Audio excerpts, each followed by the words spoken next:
Hello, everyone. Today we're diving into a bold, straightforward topic, how to cure stupidity.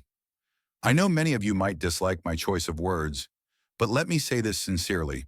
Whenever I find myself in a situation where I feel truly dumb, I admit it and look for a fix. So the word stupid in this lecture is how I refer to myself when I mess up. Not you, so don't worry. This lesson is one I'm deeply passionate about, drawn from my own experiences, and I firmly believe it can transform your mindset and quality of life for so many people. So what's the cure for stupidity? Let's jump right in. I'll share three methods. What are they? Let's go straight to method one. Here's the first dose of the cure for stupidity. When you face a failure, the very first thing to do is admit it. Don't dodge, don't blame others, and definitely don't sugarcoat it. Admitting something means you accept where you stand. Only then can you change, grow, and escape stupidity. In other words, owning up to being dumb is the best way to start curing it and moving past it. Let me give you an example. Say you see a job posting on a recruitment site for a role you absolutely love. Amazing, perfect, great pay. You decide to apply, sending in your CV. You waste the CV round, no problem. Now comes the interview. You go, do your thing, and a week later you get an email. You didn't make it. Sad? Sure. But how do you handle it? Many would think, oh, just bad luck.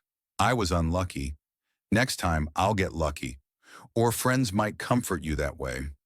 Let me tell you, if you think like that, your stupidity, your failure will drag on. Why? Because you've learned nothing. In that situation, the best, simplest approach is to admit you were inadequate. Somewhere in that interview, others were chosen and you weren't. That means someone better than you got picked, and you didn't because you fell short. You lacked something the employer couldn't accept, so they passed on you. Face that reality, acknowledge your shortcomings to escape stupidity.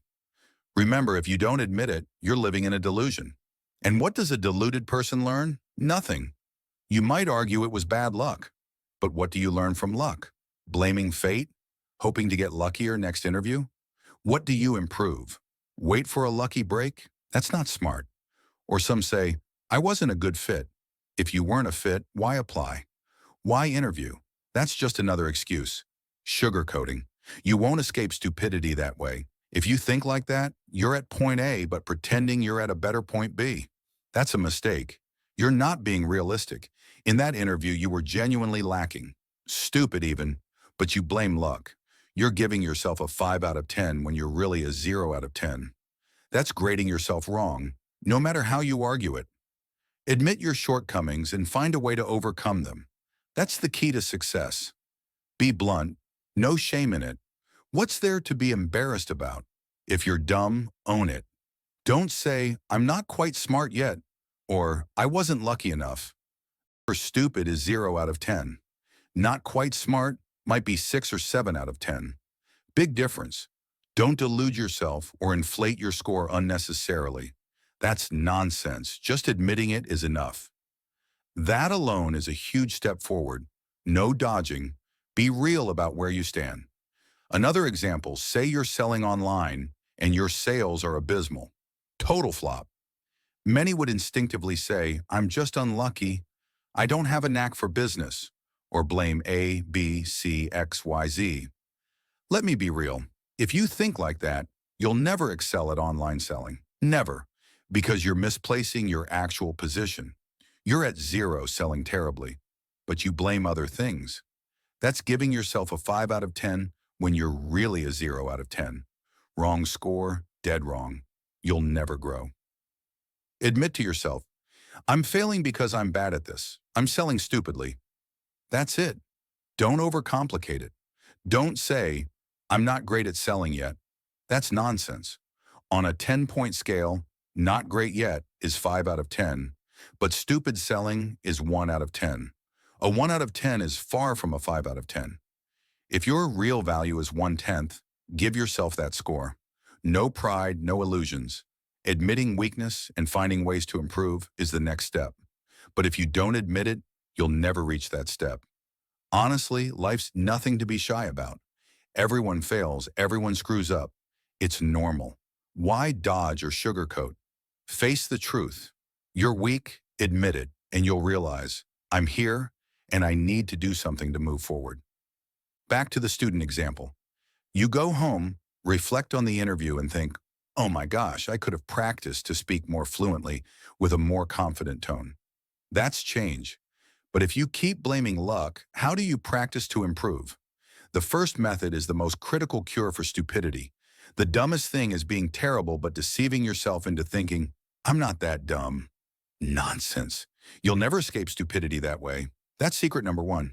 What's secret number two? Let's dive in. Honestly, this is one of the most groundbreaking, revolutionary thoughts in my life. Before I had this mindset, my life was a mess, total chaos, pitch black. But once I got it, my life skyrocketed. If I hadn't discovered this, I'd probably still be stuck. So what's secret number two? It's this. View time as an investment. Sounds abstract? Let me explain. It's fun. Think like this. Before starting anything, any task, be aware you'll spend time on it. If you see time as a form of capital and investment, what will you gain from spending time on it? That helps you decide. Only invest time in things that yield a profit. If it's a loss, don't bother. Simple. Let's use an example. It feels vague. Say over lunch, a friend messages you, hey, want to grab coffee tonight? You haven't replied yet. The issue? This friend is super negative.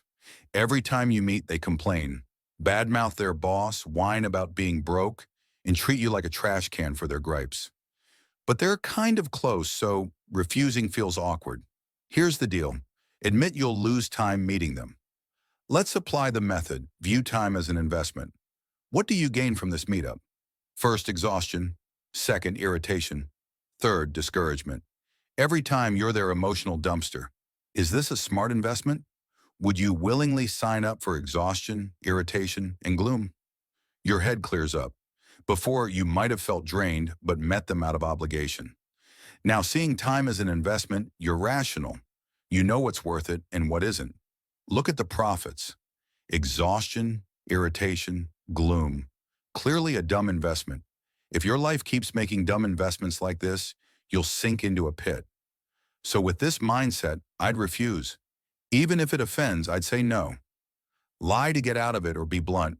Whatever, just refuse. Life's too short for such nonsense investments. You're the one who suffers, the one who looks dumb. Nobody else takes the hit. View your life and time as an investment. Just this mindset helps you decide what to accept or reject rationally. I'm sure you'll find it easy. Before any task, ask, will spending time on this bring profit or loss? Profit? Do it. Loss? Skip it. That's it. Your life will soar. Two solid points. Now let's hit the third cure for stupidity. What is it? Let's see. We're at the final step to cure stupidity. This method took me ages to learn. You'll get it in about 5 minutes. Watch it 4 times, let it sink in, and it's just 20 minutes. For me, it cost years of what they call youth to grasp this lesson. Honestly, it wasn't easy, but it's so worth it. With a little effort, you'll be wise in most life matters. What's the third secret? It's this.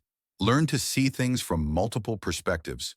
For every situation, find at least 3 angles to view it objectively, fully, and with minimal stupidity. Example, if you read the news, you've seen plenty about school bullying, kids getting brutally beaten by peers, no one stepping in, even filming it for likes and clout. The average crowd sees this and gets furious, hurling insults. Fine, let's start with that outsider crowd perspective. First, the bullies are awful, poorly raised. Second, bystanders are cowardly, heartless. Why didn't they help? Third, where's the school? How could they let kids get beaten like that? That's the first angle, angry outsiders. But if you only see life from this one angle, you're likely stuck in stupidity.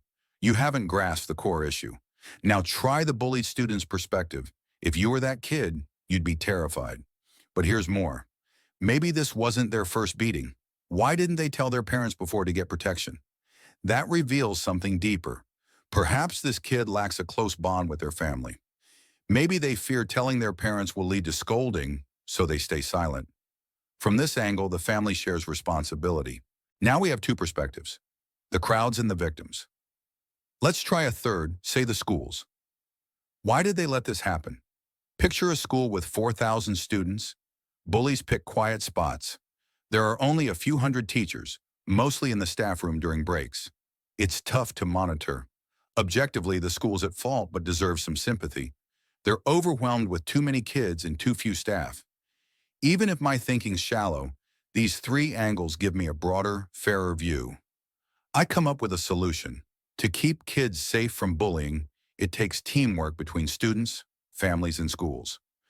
First, families must be a safe space where kids feel comfortable sharing dangers, knowing their parents are allies. Parents who are friends with their kids raise safer children who speak up. Second, work with schools, maybe install cameras, have parents chip in for more security guards, or add lessons on reporting issues. Third, students need self-protection skills, knowing when to run from a fight they can't win or how to defend themselves if needed. Equip them, and the problem shrinks. Here's my big life lesson. To stay sharp, find at least three perspectives for every issue. More is better. Think hard before judging or believing anything. Without deep thought, you'll miss solutions. Life demands solutions to stand out. Complaining gets you nowhere. Just negativity and a gloomy mind. Your brain suffers first with that mindset. So remember, for every event, seek three angles. The easiest way? Put yourself in the shoes of those involved. You'll find reasonable, practical solutions and train your brain to be less dumb. The crowd isn't always wise. Sometimes they're dead wrong. Stay sharp. This final lesson is tough, but makes you immune to negative news, conspiracy theories, and manipulative nonsense. You'll dodge it all. Thank you for watching today's video. We covered a lot, from all sorts of angles because stupidity spares no field. Every area has its dumb moments. These are my methods to cure my own stupidity. Of course, I'll keep being dumb in areas I'm weak, but I'll notice, learn, and share new cures with you. Don't worry, thanks for watching. Goodbye and see you in the next lessons.